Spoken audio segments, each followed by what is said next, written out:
I'm thinking to myself about today's show, because the show today is about this angst of turning 30. I'm 53. Hello.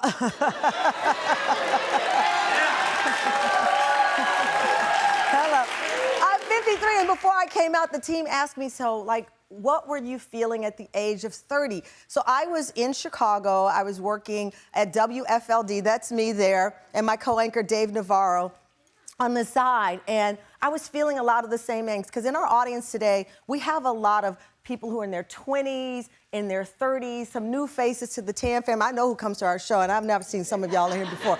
But you're here because we're having this conversation. They call it the burden of 30. So a lot of young people are feeling this anxiety of what you're supposed to have at 30. Here's the list. People say you're supposed to have an apartment. They think you should be married, at least one kid, have at least one bachelor's degree, and a full-time six-figure job, and own a house. He said nope.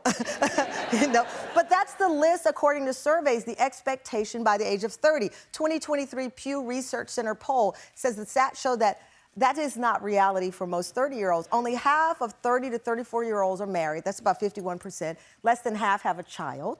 Even fewer have a bachelor's degree or higher. And as far as a job, 73% do have a full-time job, but the average salary is $50,000. I was watching Morning Joe on my way in, and they were talking about, for the first time in history, Americans in their 30s are not earning more than their parents. See, back in the day, you were supposed to do better than what your parents did. And now 30-somethings are not seeing that. National Association of Realtors say the average house costs $510,000. Thousands of 20-somethings have posted about this anxiety, the expectation of being forced, if you will, to figure it out by 30. Take a look. Such a great time in my 20s. I was born in 1994. It is 2024, so I turned 30 this year. I'm turning 30 in a couple months, and I actually have been feeling a lot of anxiety around it. This is the moment that the clock struck 12 and I realized I was actually 30 and I had an existential crisis. It kind of feels like I am ending one chapter of my life and beginning a brand new one. In my mind, I always thought that by the time I'm 30, I was going to be a marketing director somewhere and just climbing that corporate ladder. Now I'm stressed out. I'm like, wait a minute, my 401k is looking real little. I'm supposed to retire with that money? I don't have any kids. Should I be freezing my eggs? I gotta buy a house. I don't know how to explain it. I'm feeling those things of like, there's no point even trying because you turned 30 recently. There's no point even trying. And I know that is unproductive. What's scary about that is that how that chapter goes is entirely up to me. I'm going from a little baby to a grandma. Time isn't going to stop, and this is going to happen, so I should probably accept it now. April Simpkins knows firsthand how far the fear, anxiety, and the burden of 30 can go.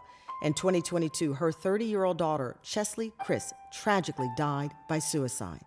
Cheslie made headlines for making history as Miss USA in 2019 as part of the historic trifecta of Black beauty queens that year. She even joined the Tamron Hall show to celebrate her accomplishment. But according to April, her daughter was living with high-functioning depression, and the weight of turning 30 took its toll. April joins us in a daytime exclusive to talk about the loss of her beautiful daughter and the book that she finished for her child. It is called By the Time You Read This. Tam fam, please welcome April Simpkins to our show.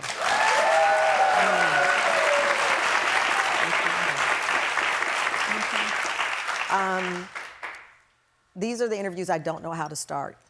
Asking how you are. I think there's many layers to that answer.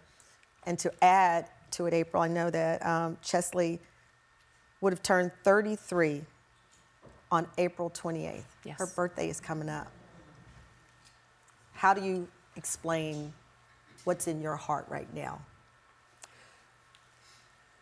Right now, I do feel a high sense of gratitude and appreciation that even in the midst of Cheslie's struggle and pain, she left behind this amazing